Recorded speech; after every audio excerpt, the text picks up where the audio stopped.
Bismillahirrahmanirrahim. Assalamualaikum warahmatullahi wabarakatuh. Innal hamdalillah nahmaduhu wa nasta'inuhu wa nastaghfiruh wa na'udzu billahi min shururi anfusina wa sayyiati a'malina. من يهده الله فلا مضل له ومن يضلله فلا هادي له أشهد أن لا إله إلا الله وحده لا شريك له وأشهد أن محمدا عبده ورسوله لا نبي ولا رسول بعده اللهم فصل وسلم على سيدنا محمد وعلى آل محمد كما صليت على إبراهيم وعلى آل إبراهيم في العالمين إنك حميد مجيد اللهم بارك على محمد وعلى آل محمد كما باركت على إبراهيم وعلى آل إبراهيم في العالمين إنك حميد مجيد وقال الله تعالى في كتابه الكريم وهو أصدق القائلين أعوذ بالله من الشيطان الرجيم بسم الله الرحمن الرحيم يا أيها الذين آمنوا اتقوا الله حق تقاته ولا تموتن إلا وأنتم مسلمون أما بعد Ma'asyiral muslimin rahimakumullah. Alhamdulillah, seraya marilah kita memanjatkan segala puja dan puji syukur kehadirat Allah subhanahu wa ta'ala. Salawat dan salam semoga Allah tetap limpah curahkan kepada baginda Nabi kita Nabi Muhammad sallallahu alaihi wasallam, kepada keluarganya, sahabatnya, tabi'in, tabi'in, dan mudah-mudahan kepada kita selaku umatnya yang senantiasa istiqomah untuk menjalankan ajaran-ajarannya. Ma'asyiral muslimin rahimakumullah. Alhamdulillah, malam ini selepas kita melewati training 1 bulan lamanya Ramadan, ya Bapak sekalian, mudah-mudahan setiap doa dan juga dosa-dosa kita diampuni oleh Allah. Kembali kepada Idul Fitri, kita kembali kepada kesucian, bersih bagaikan kain yang putih, Pak. Maka dalam suasana itu marilah kita saling mendoakan, saling memaafkan. Sebab kita manusia itu tempatnya lupa dan salah, Pak. Ya mungkin kita, apalagi saya yang mendapatkan kesempatan untuk menyampaikan sesuatu, ya, jika ada yang tidak berkenan, ya, taqabbalallahu minna wa minkum siyamana wa siyamakum, ya. Mudah-mudahan Allah senantiasa mengampuni dosa dan kesalahan kita, dan kita juga saling memaafkan, ya Pak, ya. Sebab yang panjang itu urusannya dengan manusia, Pak. Kalau dengan Allah tinggal tobat. Tapi kalau dengan manusia kadang panjang. Tetangga dengan tetangga itu kalau tidak saling memaafkan bisa panjang urusannya. Maka jangan dibawa ke akhirat, Pak. Urusan dunia selesaikan di dunia. Maka jangan sekali-kali kita membawa urusan dunia yang efeknya sampai ke akhirat. Itu panjang. Maka selesaikan di dunia, dan dunia tempat kita untuk meraih kemuliaan di akhirat saja, Pak. Jadi jangan lagi nanti kita disibukkan dengan hisab-hisab yang di dunia belum selesai. Insyaallah, ya Pak, ya. Maka selesaikanlah sesama hablum minan nas. Hablum minan nas ini kadang-kadang ya tadi, sebab manusia ini beda dengan sifat Allah yang Maha Pengampun. Kalau manusia ya tadi begitu. Nah, baik Bapak-bapak sekalian, kita lanjutkan kembali pembahasan yang sedang kita bahas, yaitu tentang ayat-ayat dalam surah An-Nisa. Ini istimewa di sini, Pak. Ya, jadi surah An-Nisa itu sebetulnya, ya, yang ngajinya mestinya laki-laki bukan An-Nisa. Sebab kenapa? Sebab di sana ayatnya itu khitabnya kepada suami, kepada lelaki sebagai wali, gitu, Pak. Kenapa demikian? Sebab namanya wanita itu diciptakan oleh Allah untuk dititipkan kepada seorang lelaki. Maka wanita itu selalu ada dalam pengayoman, dalam penjagaan, dalam pemeliharaan laki-laki. Nggak pernah ada bin ya atau binti itu dinisbahkan ke perempuan, nggak ada. Ya, bapak itu kalau punya anak yang perempuan, binnya ya nama bapak sekalian. Begitupun juga nanti ketika misalnya ya si orang ibu itu mengandung punya anak bahkan 9 bulan ya Pak ya, tetap tidak dinisbahkan kepada siapa? Kepada ibunya, tapi kepada ayahnya. Inilah yang disebut dengan laki-laki itu sebagai wali. Nah maka Bapak sekalian, An-Nisa ini adalah bentuk proteksi. Ya, jadi memahaminya begitu Pak. Bentuk penjagaan Allah sebagai Khalik yang menciptakan manusia, dan salah satunya adalah siapa? Seorang wanita yang langsung Allah titipkan kepada walinya. Maka lelaki itu sebagai wakil Allah untuk menjaga, merawat seorang wanita, bagaimana dia tetap ada penjaganya. Nah, bentuk sayangnya Allah itu dituangkan dalam ayat-ayatnya. Nah, ayatnya ini khitabnya kepada siapa? Kepada walinya, kepada wakilnya Allah tadi sebagai seorang laki-laki.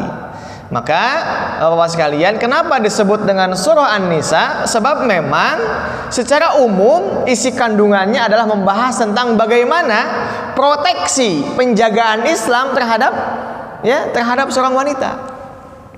Sekalian, yang namanya wanita itu sama dengan anak kecil, Pak. Gimana sih? Lemah. Ya kan? Anak kecil itu butuh diapain, Pak? Butuh dibimbing. Butuh apa lagi, Pak?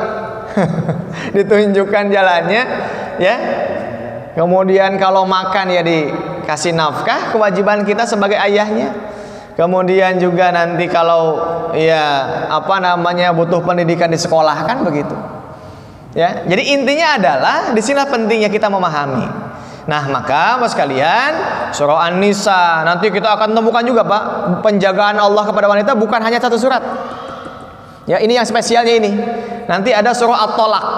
At-Tolak juga sama Pak. Itu nanti Allah menyampaikan, menitipkan tentang bagaimana perawatan laki-laki kepada wanita. Nanti ada lagi Pak, namanya surah At-Tahrim. Itu juga sama, tentang bagaimana ya kedudukan seorang suami menjaga istrinya. Jadi Bapak sekalian, yang namanya yang lemah ya, itu butuh apa? Butuh yang kuat gitu. Butuh dijaga. Bukan sebaliknya Pak, yang lemah malah disiksa. Waduh, Masya Allah. Ya, jadi kalau ada media yang memberitakan seorang istri dianiaya oleh suaminya, apalagi dianiaya oleh laki-laki, Masya Allah, itu dosanya Masya Allah Pak. Ya, sebab kenapa? Sebab lagi-lagi Allah menciptakan Hawa itu min dhul'il aisar, dari tulang rusuknya siapa? Adam alaihissalam. Gitu ya. Jadi kalau pondasi itu Pak, ini nggak akan ada tiang nih, nggak akan ada bangunan kalau nggak ada apa? Pondasi. Maka pondasi itulah yang menjadi apa? Pijakan. Jadi wanita itu nggak ada kalau tidak ada laki-laki. Baiklah sekalian. Nah maka dalam surah An-Nisa ya, bapak-bapak sekalian, jamaah rahimakumullah, apa saja saya ingin ulang kembali yang dibahas. Satu, bagaimana ya kita faham menjaga tentang kedudukan seorang wanita dalam konteks pribadi dia, individunya Pak. Yang kedua, nanti dalam surah An-Nisa ada hukum-hukum yang membahas tentang bagaimana seorang wanita berposisi sebagai istri, gitu Pak. Yang ketiga, bagaimana seorang wanita yang mesti kita jaga itu berposisi sebagai apa? Ibu dari anak-anak. Satu, individunya apa ya? Sebagai muslimah. Kedua, kalau sudah menikah menjadi istri dari suaminya. Bagaimana nih kita nih posisi? Ya. Yang ketiga, kalau dia punya anak menjadi ibu. Yang keempat, bagaimana posisi istri itu di dalam lingkungan tempat dia tinggal.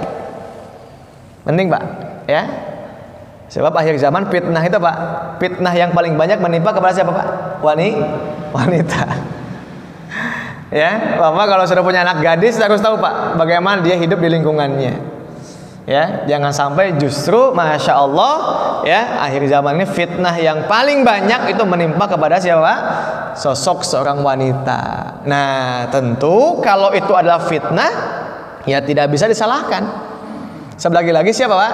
Wanita punya pengayomnya, wanita punya pendampingnya. Kalau dia misalnya menjadi fitnah dan dia posisinya sebagai istri, maka suaminya tuh Pak yang dihisab di hadapan Allah. Sebelum siapa? Ya istrinya juga. Artinya apa? Ditanya sejauh mana kita sebagai suami mendidik istri tadi.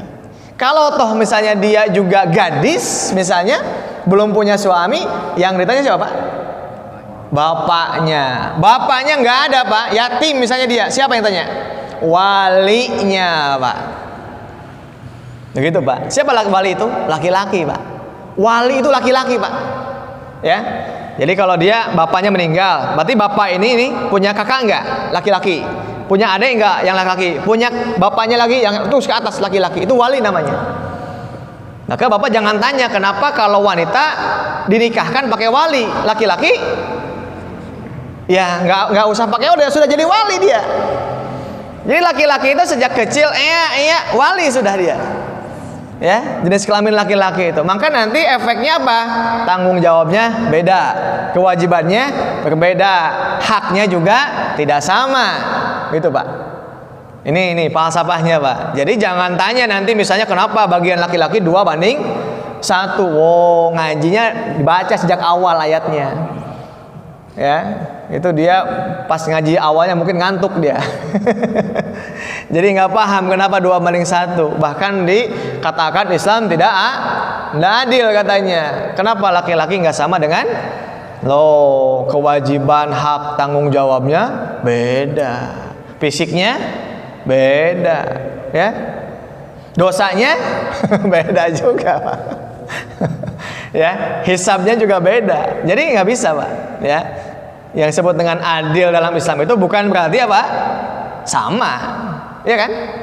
Jadi disebut dengan adil itu apa? Menempatkan sesuatu pada tempatnya. Iya. Kalau kita punya anak, ya Pak ya, ya tempatkan. Anak SD ya jajannya sekian. Anak SMP ya sekian. Yang kuliah, nggak masa sama dengan anak SD, protes dong Pak. Ya begitu Pak ya. Nah, baik Bapak sekalian. Nah itu Pak ya.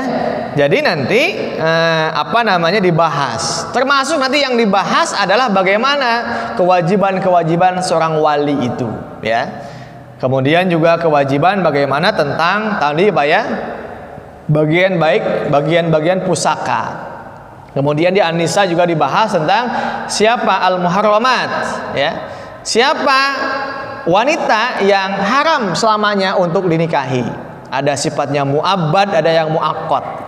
Ya Pak ya, contoh mu'abbad itu Pak, ibu kita tuh. Ibu itu selamanya, ibu ke atas. Hurimat alaikum ummahat. Itu haram, nggak boleh Pak. Ya, Masya Allah Pak. Ya, hari ini Pak nih akhir zaman Pak, saya baca di media, di berita, ya Pak, itu yang namanya zina itu anak dengan ibunya Pak. Itu ada Pak hari ini. Masya Allah itu. Ya, Masya Allah ya, menjijikan sekali begitu. Nah, itu Pak. Ya, kemudian Pak yang tidak boleh itu tadi, ya. Contoh ada yang misalnya dia tidak boleh menikahi wanita, tapi hanya sebatas terikat dengan apa? Pernikahan dia dengan kandung saudaranya. Contoh misalnya Pak, ya, kita punya kakak ipar atau adik ipar, ya. Dia nggak boleh dinikahi selama kita menikahi siapa? Kakaknya, gitu. Tapi kalau misalnya siapa Pak? Kita sudah putus, ya, apakah dengan kematian atau dengan apa? Perceraian, boleh itu menikahi. Itu. Nah, itu hukum-hukum kayak begitu kan? Ya, mesti kita pahami dengan baik. Nah, Bapak sekalian, jadi intinya apa? Kenapa Allah Subhanahu wa taala menampilkan hukum yang seperti ini? Bapak sekalian, jadi kalau sudah wilayah hukum ini sudah tidak bisa digali dengan akal, Pak. Ya. Jadi nggak bisa ditanyakan apa sih, kenapa sih kalau kita tidak bisa misalnya poligami dengan kakak dan adik disatukan dalam satu waktu? Itu jawabannya bukan akal, dalil. Gitu Pak. Kenapa misalnya ya sama ibu mertua itu kita nggak boleh menikahi? Ya dalil nggak boleh. Atau misalnya dengan seorang wanita yang sempat dinikahi oleh ayah-ayah kita, itu juga nggak boleh. Ya, bukan masalah suka atau tidak suka, bukan masalah dia muda kita lebih tua, bukan. Ada saja Pak ya, bisa jadi ibunya lebih muda dibanding anaknya, Iya, bisa. Tapi bukan itu masalahnya. Tapi masalahnya apa, Pak? Dalil yang mengatakan itu tidak boleh. Gitu, Pak. Nah, ini Bapak sekalian. Jadi hukum-hukum terkait dengan masalah ahkamul usrah, hukum dalam rumah tangga, keluarga, itu sifatnya top down, Pak. Apa top down, Pak? Atas ke bawah, langit ke bumi, Pak. Jadi itu di sana tidak ada sama sekali bagaimana manusia itu mengkalkulasikan, menetapkan, menentukan bagaimana ini boleh atau tidak boleh dengan apa? Akal dan nafsu, bukan. Nah, gitu, Pak. Ya. Maka dalam Islam itu hati-hati kepada wilayah-wilayah yang memang dia itu ada hukuman atau hubungan-hubungan yang tidak boleh untuk dinikahi. Ini, Pak, ya. Masya Allah. Baik, Bapak sekalian, ya, surah An-Nisa, Bapak, ya, yang dirahmati oleh Allah Subhanahu wa taala. Baik, Pak, kita masuk kepada ayat yang pertama. A'udzubillahi minasyaitonirrajim. Bismillahirrahmanirrahim. Ya ayyuhan nasu taqu rabbakumul ladzi khalaqakum min nafsin wahidah. Ya ayyuhan nas, wahai manusia, ittaqu rabbakum, takutlah kalian, taatlah kalian. Ittaqu itu begitu, Pak. Taatlah kalian kepada siapa? Kita mesti taat. Rabbakum, kepada Rabb kalian. Dialah zat Allah yang menjadi Rabb kita semua. Alladzi khalaqakum. Kenapa kita mesti taat? Sebab dialah zat yang telah menciptakan kalian. Itu Bapak sekalian, Masya Allah. Ya. Dan di sini dilanjutkan dengan min nafsi wahidah. Allah menciptakan kalian itu min nafsi wahidah. Tafsirannya ini adalah Adam alaihissalam. Jadi usulnya kita, Pak, nenek moyangnya manusia yang sekian banyak, ya, menempati alam dunia ini asalnya satu, Pak, siapa? Adam alaihissalam. Tuh. Ya, jadi Bapak sekalian, Adam itu laki-laki perempuan, Pak? Laki-laki. Itu, Pak. Ya, min nafsi wahidah adalah Adam alaihissalam. Jadi Bapak sekalian, sesungguhnya kita ini, Pak, sama satu mana, Pak? Satu Adam, gitu ya. Walaupun nanti kita bahasa kulit, ya, Pak, ya, kemudian ya mungkin dan lain halnya beda, tetapi sebetulnya intinya semua manusia asalnya dari Adam alaihissalam. Begitu Bapak sekalian. Jadi min nafsi wahidah. Nafsi wahidah, para ahli tafsir mengatakan Adam alaihissalam. Ya. Jadi Bapak sekalian, inilah yang menjadi falsafah manusia, gitu. Jadi kita tidak boleh, ya, melupakan asal usul kita, Pak. Tidak boleh kita melupakan siapa ayah, ya, kita yang sesungguhnya itu adalah Adam alaihissalam. Selanjutnya wa khalaqa minha zaujaha. Awas sekalian, Allah Subhanahu wa taala selanjutnya menciptakan wa khalaqa minha, dari siapa? Dari nafsu wahidah. Dari Adam itu apa? Zauj, pasangan. Ini apa sekalian, ya. Kemudian di sini tafsirkan siapa pasangannya? Hawa. Ya, Pak, ya. Zaujaha, Allah menciptakan Siti Hawa wa batha. Nah, ini. Maka dari rahim Hawa inilah kemudian apa? Wa batha minhuma rijalan katsiran wa nisa. Ya, anak Adam itu apa? Terus, Pak, ya, turun temurun beranak pinang, rahimnya siapa? Siti Hawa. Ya, dalam sejarah kan itu namanya laki-laki perempuan, laki-laki perempuan, begitu, Pak. Ya, sejodoh. Adam Hawa itu begitu. Ya, sejodoh. Kemudian dulu syariatnya masih boleh dinikahkan, silang tapi, Pak, ya. Itu silang. Jadi kalau misalnya yang sejodoh A dan B, maka dia harus A dengan B, C dengan D, gitu. Disilang begitu. Tapi ini belum ada syariat, nggak boleh dulu, ya. Terus dari sana mulai, ya, Pak, ya, kisahnya bagaimana ada anak Nabi Adam yang tidak setuju, ya, Pak, ya. Siapa namanya? Qabil dan Habil. Itulah awal cikal bakal apa? Terjadinya hasud. Pertumpahan darah di alam muka bumi ini siapa? Qabil dan Habil. Ya, itulah yang menjadi manusia begitu, Pak. Jadi manusia itu memang sejak awal begitu. Nah, Allahu a'lam bishawab. Maka selanjutnya Bapak-bapak sekalian, Allah Subhanahu wa taala menciptakan siapa? Siti Hawa, ya. Wa batha minhuma rijalan katsiran wa nisaa. Ya, rahim itulah maka nanti menyebarnya ya jenis kelamin laki-laki dan perempuan. Lihat Pak ya, kalimatnya rijalan katsiran wa nisaa. Tidak ada Pak jenis kelamin yang ketiga alias banci, itu nggak ada. Jadi satu rahim itu hanya dua jenis kelamin, apa Pak? Laki dan perempuan. Jadi kalau ada kelompok-kelompok LGBT yang saat ini tetap menuntut haknya supaya legal, bahkan menuntut kepada anggota legislatif supaya dibuatkan undang-undangnya, itu sama sekali melawan fitrah dan penyakit itu harus diberantas. Itu namanya penyakit umat Nabi Lut, Pak. Ya. Bahkan disebut sejak dulu innahu kana fahisyah. Fahisyah itu satu tindakan keji, Pak. Ya, menjijikkan. Dan itu penyakit, Pak. Penyakit. Ya, jadi bukan dilegitimasi. Harusnya dibasmi gitu. Jangan dilegitimasi. Ya, penyakitnya kaum Sodom itu tidak bisa dilegitimasi seakan-akan legal, punya payung hukum, nggak ada. Nah, ini saya tegaskan di situ, Pak. Kenapa? Sebab ini adalah rijalan katsiran wa nisaa. Itu, ya. Maka nomenklatur banci itu dalam konteks ini tidak pernah ada. Sekalipun ada kalimatnya hunsa, hunsa itu bukan banci. Ya, hunsa itu dalam kitab fikih itu terjemah yang pasnya adalah hermaprodit. Bahasa biologinya, jangan disebut banci. Artinya apa?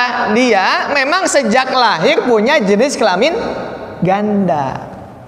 Nah, maka nanti fakta itu dihukumi oleh siapa? Ahli fikih. Gitu. Mana kecenderungannya? Apakah dia punya rahim atau tidak? Ya, jelas gampang. Kalau dia punya rahim berarti dia wanita. Kalau tidak, oh ya jelas nggak bisa dibuat-buat rahim, masa? Ya, seperti apa, Pak? Ada atlet yang masuk ke TNI kemarin tuh ya. Atlet voli itu ya, siapa tuh namanya itu ya? Itu, tapi kan dia ya laki-laki sebetulnya gitu, dan senang dia jadi laki-laki begitu. Memang faktanya laki-laki begitu. Nah sebaliknya kalau jadi perempuannya nggak bisa dibuat-buat begitu. Nah ini apa sekalian? Jadi tetap Pak, saking apanya? Saking mesti jelas. Sebab ini Pak, jenis kelamin itu nanti akan ada efek hukumnya gitu. Iya, nggak bisa main-main. Jadi kalau dia nanti jenis kelaminnya itu jelas, ini akan ada dampak turunannya. Apakah dia itu laki-laki atau perempuan? Nanti ibadahnya kayak gimana? Itu penting. Maka ilmu fikih nanti akan menghukumi fakta itu lewat medis tentunya, dibantu. Saat ini sudah gampang, apalagi sudah canggih ilmu kedokteran. Ya yang mudahnya begitu saja Pak. Yang paling mudah adalah kalau rahim itu nggak bisa dibuat-buat begitu, dan hanya Allah milik Allah rahim itu. Rahman Rahim ya Pak ya. Baik, nah maka di sini rijalan katsiran wa nisaa ya. Jadi dari satu rahim Hawa yang dibuahi oleh siapa? Adam. Jadi begini Pak. Jadi yang namanya ladang itu kan bagaimana siapa yang menanam gitu. Itu Pak. Jadi kalau yang menanamnya itu kan laki-laki gitu. Maka kenapa dalam Islam nanti ke depan nggak boleh laki-laki boleh poligami, kalau perempuan nggak boleh poliandri? Nanti rusak Pak. Jadi nggak jelas. Nanti kenapa ada hukum iddah? Iddah ini memastikan bahwa bagaimana rahim seorang wanita itu dia suci bersih. Ya, kalau bahasa medisnya DNA-nya sudah nggak ada yang bekas-bekas suami yang dulunya. Nah itu waktunya itu sudah ditentukan oleh Allah Pak. Ya, jadi bukan masalah langsung USG, wah ketahuan ini nggak ada siapa, nggak ada janin, langsung besok bisa nikah lagi, bukan begitu masalahnya. Ya, masalahnya tadi Pak, ya ada masih sedih, berkabung, kemudian apa lagi? Ya, nah, di samping itu apa? Dalil, lagi-lagi dalil, syariat, nggak bisa disepelekan begitu. Jadi tunggu saja. Ya, kalau dia ditinggalkan wafat oleh suaminya, ya maka ya apa Pak? Yutawaffawna minkum wa yadharun azwa arba'ata asyhur, 4 bulan 10 hari. Kalau misalnya ditalak begitu ya, 3 kali suci. Ya, ini Bapak sekalian. Jadi tentang masalah iddah itu. Nah, jadi kembali kepada ayat ini, jadi melalui rahimnya siapa Pak? Rahimnya Hawa itu, maka Allah melanjutkan keturunannya jenis kelamin laki dan perempuan, tidak ada yang lain. Kemudian wattaqullaha alladzi tasaaluna bihi wal arham innallaha kana 'alaikum raqiba. Bapak-bapak sekalian, di sini Allah kembali menegaskan dengan kalimat wattaqullah. Bertakwalah kalian kepada Allah, taatlah kalian kepada Allah. Alladzi tasaaluna bihi wal arham. Ya, dialah zat yang kalian ini tasaaluna bihi wal arham, ya. Arham itu jamak dari rahmun, rahim, ya. Rahima yarhamu, kasih sayang. Jadi kita ini satu dengan yang lain, satu rahim, Pak. Rahimnya siapa? Hawa. Bapaknya siapa? Ada. Maka inilah pentingnya kita, di samping menjaga hubungan kepada Allah dengan taat melaksanakan ibadah, kemudian juga jaga hubungan sesama manusia. Rahim, ya Pak ya. Jadi Allah Maha Rahman, Maha Rahim. Sehingga apa? Sehingga kalau kita ini punya sifat-sifat Allah yang baik tadi, maka kita tidak boleh mengambil baju-baju kesombongan. Ya, dan manusia satu dengan yang lain apa? Saling membutuhkan. Tidak ada manusia yang apa? Hidup tanpa bantuan yang lain. Nah, inilah pentingnya kita memahami dalam konteks ayat ini. Maka satu sisi kita apa? Takwa kepada Allah dengan menjalankan semua perintahnya, dan sisi yang lain bagaimana kita diperintahkan juga untuk apa? Hablum minan nas. Nah, begitu Bapak sekalian. Jadi satu rahim ini menjadi asal usul kita. Jadi kalau begini Pak, kalau kita misalnya ya disakiti orang lain itu sakit hati, maka jangan menyakiti, jangan melakukan tindakan yang sama kepada orang lain. Maka hubungan nanti apa ya? Hubungan tali ikatan rumah tangga, hubungan nikah itu antara Adam dan Hawa, antara kita dengan istri kita apa? Hubungannya adalah al-alaqah al-insaniyah. Dulu sudah saya jelaskan. Hubungannya apa? Hubungan kemanusiaan. Ya, maksudnya apa hubungan kemanusiaan? Sebab kalau hubungan cinta saja Pak, hubungan hanya cinta saja itu ada hilangnya, ada kalanya hilang. Suatu saat istri kita tua, kita tua ya Pak ya, kan hilang tuh, cantiknya hilang, gantengnya hilang. Ya, kita sedang sehat, sedang tugas dinas ya Pak ya, dapat gaji tiap bulan, mungkin dapat uang bonus dan sebagainya. Tapi sudah pensiun gitu nggak Pak? Nah gitu. Ya, maka untuk membangun kelanggengan rumah tangga itu hubungan insani. Artinya maksud bagaimana insaniah itu? Jadi kalau kita punya perasaan, punya keinginan, punya sakit hati, ya sebelum kita menyakiti, rasakan dulu gitu. Itu jangan mentang-mentang kita suami, jangan mentang-mentang kita punya kewenangan yang sangat apa Pak? Yang sangat luas Pak. Ya, ini Bapak semua nih ya, dikasih satu apa Pak? Kewenangan oleh Allah itu untuk menjadi pemimpin sangat luas sekali Pak. Itu. Jadi kalau saya mau buat tamsil Pak, antara kita dengan wanita itu bagaikan kita laki-laki itu besi Pak, besi. Sedangkan wanita itu kapas Pak, kapas atau kapuk. Sangat lemah sekali. Itu. Ya, maka hati-hati, kekuasaan yang begitu penuh itu jangan sampai diselewengkan. Jangan sampai disalahgunakan. Oh, Pak. Masya Allah. Coba Pak. Ya, satu Pak, hak talak milik siapa Pak? Milik suami. Hak nafkah milik siapa Pak? Milik suami. Masya Allah. Kemudian apa? Nafkah anak-anak siapa Pak? Milik laki-laki. Kemudian nasab laki-laki. Warisan laki-laki. Kepemimpinan laki-laki. Imam laki-laki. Masya Allah ya Pak ya. Oh Pak. Maka Pak, kalau tidak ngaji surah An-Nisa, Bapak sekalian, kalau tidak ngaji surah At-Tolak, kalau tidak membaca Quran, ini apa? Potensi kekuatan tadi khawatir dibajak, diselewengkan. Mending kalau hanya diselewengkan, dipakai untuk mukul Pak.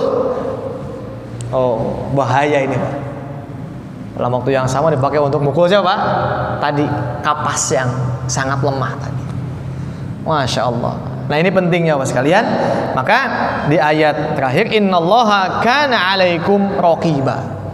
Sesungguhnya Allah kana alaikum raqiba, maha memantau, maha ya memperhatikan, raqib ya. Jadi Allah itu selalu ada, melihat, memperhatikan setiap tindak tanduk kita. Maka di sini pentingnya kita Bapak-bapak sekalian memahami tentang ini Pak.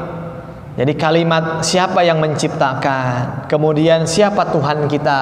Ini penting sekali Pak, ayat tauhid ini Pak. Ya. Jadi begini Pak, Bapak sekalian, ada seorang anak Pak, seorang anak. Itu Pak, Bupati Kerawang itu dia mengadopsi anak yang sempat dibuang. Ya. Ceritanya itu kan ada beliau sedang mungkin nggak tahu informasi berita atau gimana, ada dus Pak, dalamnya bayi di bawah Teluk Jambe itu jembatan katanya. Nah kemudian diadopsi. Nah anak itu saat ini sudah lumayan ya Pak ya, sudah mau beranjak dewasa, tapi udah lumayan besar. Nah coba Pak, kalau nanti sudah dewasa, itu anak tahu nggak siapa ayah ibunya? Tahu nggak? Nggak bakal tahu. Nah supaya tahu Pak, dikasih tahu. Dikasih tahu oleh siapa? Oleh yang tahu. Nah ini Pak, sama Pak, kita ini tidak akan tahu Allah yang menciptakan kita kalau tidak dikasih tahu oleh yang Maha tahu. Betul nggak Pak? Iya. Maka manusia yang sombong, manusia yang hidupnya tidak mau terikat dengan aturan Allah, maka hakikatnya dia tidak tahu siapa yang menciptakan. Maka di ayat-ayat tauhid ini Pak, surah Makkiyah ya. Coba Bapak baca dari An-Naba sampai An-Nas tuh, minimal juz 30 itu semua kan. Kebanyakan apa? Surah-surah yang diturunkan di Mekah. Itu tema utamanya menjelaskan tentang siapa yang menciptakan manusia. Itu saja. Ya. Dan lebih jauhnya adalah Allah mengenalkan sebagai zat yang menciptakan manusia dan potensi manusia untuk membajak posisi Allah sebagai Tuhan itu disampaikan. Nah, maka penting Pak. Maka sampai kapanpun manusia dengan akalnya itu tidak akan bisa kenal siapa yang menciptakan, bahkan menjawab adalah Allah kalau bukan Allah yang menginformasikannya. Sama dengan anak kecil tadi Pak. Ya, kalau toh misalnya ibu bapak angkatnya mengatakan di aktenya ditulis atas nama beliau, boleh nggak? Bisa nggak Pak? Bisa saja kalau akte, tapi kan yang namanya nasab nggak bisa disembunyikan. Iya kan? Nah gitu. Artinya begini Pak, kalau manusia ngaku sebagai Tuhan bisa saja, tapi kan Allah nggak bisa dibohongin gitu. Ya, dialah zat yang menciptakannya, nggak bisa diselewengkan atau juga tadi. Ya, dulu ada Firaun Pak, mengaku sebagai Tuhan, tetap saja dia ditenggelamkan oleh Allah. Namrud ngaku sebagai Tuhan. Ya, kalau Tuhannya Ibrahim bisa menghidupkan mematikan, dia bawa tuh ya pelayannya, satu dibunuh tuh mati katanya. Yang satu masih hidup tuh ngaku sebagai Tuhan. Jadi apa sekalian, bicara masalah tauhid termasuk apa? Ayat-ayat tentang hukum-hukum ya yang terkait dengan ini semua itu hanya satu saja. Informasi itu kita tidak bisa dapatkan dengan akal kita, dengan penelitian, dengan apapun, kecuali apa? Semua harus top down, atas bawah. Wahyu kepada kita. Jadi dalam posisi ini akal kita hanya sebagai media saja Pak. Akal kita hanya sebagai wadah saja, sama dengan bejana yang dikasih diisi oleh air Pak. Itu sama begitu. Ya, jadi dia tidak bisa apa? Dia tidak bisa menghasilkan tanpa ada yang ngisi. Ini gelas Pak kosong, itu selamanya kosong Pak kalau nggak ada yang ngisi. Nah, akal manusia itu selamanya kosong Pak. Tidak akan tahu tentang siapa yang menciptakannya kalau dia nggak diisi dengan tholabul ilmi Pak. Ini penting makanya Pak. Gitu. Jadi dalam hal ini adalah wattaqullah. Kenapa kita mesti takwa kepada Allah? Sebab dialah zat yang menciptakan manusia. Jadi Adam itu ada, Allah yang menciptakan. Hawa itu ada, Allah yang menciptakan. Begitupun juga kita selaku anak cucunya Adam, Allah yang menciptakannya. Maka pantas Allah apa? Meminta kepada manusia untuk taat. Pantas nggak Pak? Oh banget Pak. Pantas sekali Pak. Ya. Contoh begini Pak. Kalau kita jadi seorang pegawai, karyawan, ya Pak ya, baik swasta atau negeri Pak. Contoh misalnya kita menjadi pegawai di perusahaan swasta. Kewajiban kita bekerja itu Pak 8 jam ya Pak ya, yang umum. Maka selama 8 jam itu waktu kita untuk perusahaan. Badan kita di situ, pikiran kita di situ, tenaga kita di situ, ya. Capek kita untuk itu selama 8 jam. Kenapa kita mau melakukan itu? Sebab nanti kita akan dapat hak setiap bulan, apa namanya Pak? Gaji ya Pak ya. Oh. Ya, gaji Pak. Nah, Bapak kalau bandingkan kita pengabdian kepada Allah Pak dengan nilai gaji itu nggak ada apa-apanya Pak. Ya, gitu. Perusahaan saja nuntut kepada karyawannya untuk melakukan dalam 8 jam itu apa yang diinginkan dan disepakati, tentu dengan nilai yang nanti akan didapatkan. Nah, Allah itu jauh Pak. Pertanyaan kita Pak, sudahkah kita beramal itu waktunya untuk Allah Pak, memaksimalkan? Atau jangan-jangan kita tuh sisa Pak, waktu sisa. Atau jangan-jangan gitu ya, kepaksa gitu untuk Allahnya itu. Ya.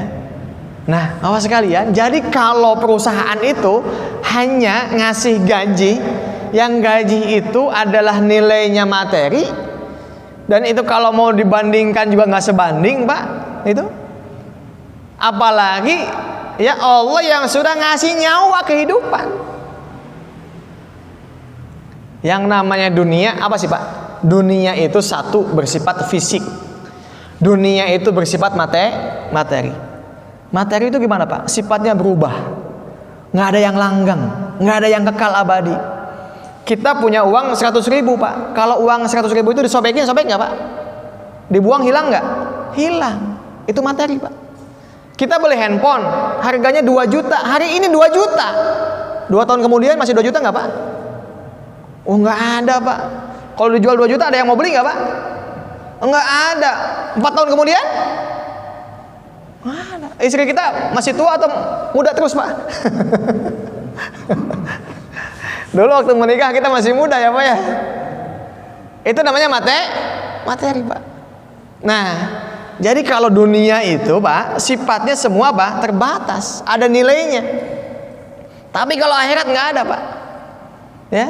Saking mahalnya nilai akhirat, dia tidak bisa dinominalkan dengan nilai dunia. Apa buktinya? Nyawa nggak ada yang bisa beli dan nggak ada yang menyediakan. Ya, kalau ada stok nyawa, itu pengusaha itu nggak mau mati Pak, yang banyak duitnya. Ya, itu. Maka sudah bukan bandingannya.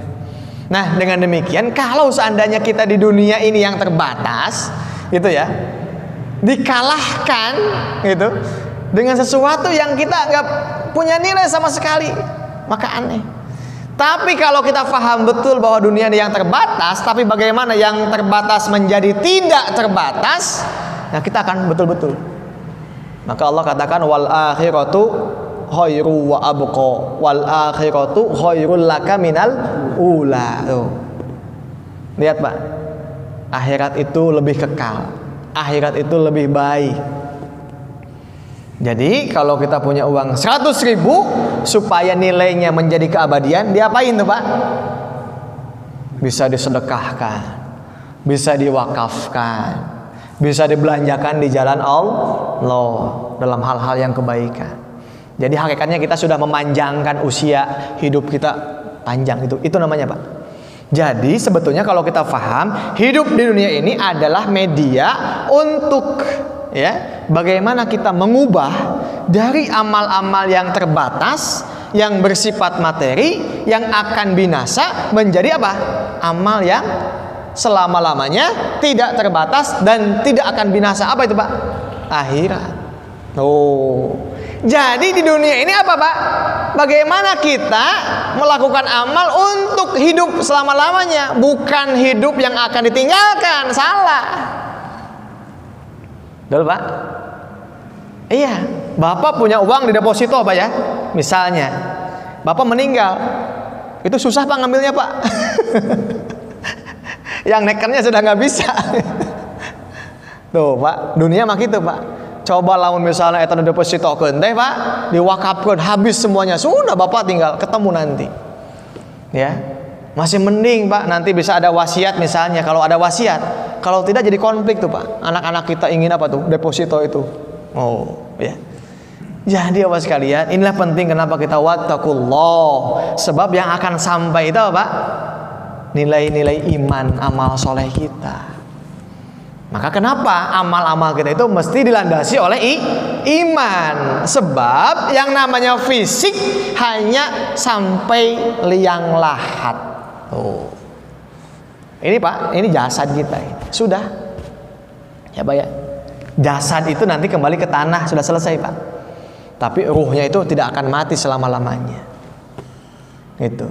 Nah, maka sekalian, jadi kalau kita ingin berjumpa dengan amal kita yang baik, maka itu sudah tidak lagi kembali kepada jasad yang fisik. Maka caranya bagaimana? Mesti dirubah. Yang fisik menjadi non fisik, yang duniawi menjadi ukhrawi. Pak. Caranya bagaimana? Ini, Pak. Ini Bapak duduk nih di sini dari jam berapa tadi, Pak? Ya, jam 6 lebih ya, Pak ya. Sampai sebentar lagi, itu menjadi keabadian, Pak. Asal niatnya ikhlas. Lillahi ta'ala. Ada, Pak, Allah mencatat, Pak. Ya, wa ma'allahu bighafilin amma ta'malun. Allah nggak bakal lalai, nggak bakal luput, nggak bakal lupa atas perbuatan-perbuatan kita. Kebaikan Allah kasih, Pak. Ya, sebaliknya setiap amal-amal yang jelek, yang negatif Allah juga akan balas. Ya. Maka Allah katakan apa? Faman ya'mal mithqala dzarratin khairan yarah wa man ya'mal mithqala dzarratin syarran yarah. Sama. Ya, sekecil apapun kebaikan Allah akan balas, sekecil apapun keburukan Allah akan balas. Pak, Masya Allah ya. Jadi pesan saya Bapak sekalian, jadi jangan sekali lagi kita membuat satu amal yang efeknya manjang sampai mana, Pak? Sampai akhirat. Tapi beramal yang baik yang efeknya panjang sampai akhirat. Maka urusan dunia selesaikan di dunia sampai ingin sampai ke akhirat semuanya, Pak. Gitu. Jadi jangan sampai dunia itu menjadi beban, Pak. Menjadi beban. Maka seperti kita harus kayak bayi, Pak, anak kecil, Pak. Datang ke dunia nggak pakai baju ya, Pak ya. Nggak bawa dosa. Nanti pulang pun juga sama, Pak. Jangan bawa dosa. Ya, habiskan semua dunia untuk akhirat, Pak. Gitu. Ya, kebaikan-kebaikan apapun kita lakukan di dunia ini untuk kebaikan di akhirat. Baik, Bapak sekalian, ya. Sudah waktu isya, Pak ya? Sebentar lagi. Ya. Jadi itu, Pak ya, baru satu ayat. Insya Allah nanti kita akan lanjutkan pada sesi-sesi selanjutnya. Mudah-mudahan ini kita kembali ya, Pak ya. Sepasca Id kita kembali untuk kajian ya. Mudah-mudahan kita ada manfaatnya. Marilah Bapak sekalian kita tutup dengan doa ya, Pak ya. A'udzubillahi minasyaitonir rajim. Bismillahirrahmanirrahim. Alhamdulillahirabbil alamin hamdan syakirin hamdan na'imin hamdan yuwafi ni'amahu wa yukafi'u mazidah. Ya Rabbana lakal hamdu kama yanbaghi li jalali wajhikal karim wa li 'azimi sultanik. Allahumma anfa'na bima 'allamtana wa 'allimna ma yanfa'una wa zidna ilma. Rabbi shrah li sadri wa yassir li amri wahlul 'uqdatam min lisani yafqahu qawli. Rabbana hab lana min azwajina wa dhurriyyatina qurrata a'yun waj'alna lil muttaqina imama. Rabbana atina fid dunya hasanah wa fil akhirati hasanah wa qina adzabannar. Subhana rabbika rabbil izzati amma yasifun wa salamun alal mursalin walhamdulillahi rabbil alamin. Subhanaka Allahumma wa asyhadu an la ilaha illa anta astaghfiruka wa atubu ilaik. Hadanallahu wa iyyakum ajmain. Assalamualaikum warahmatullahi wabarakatuh.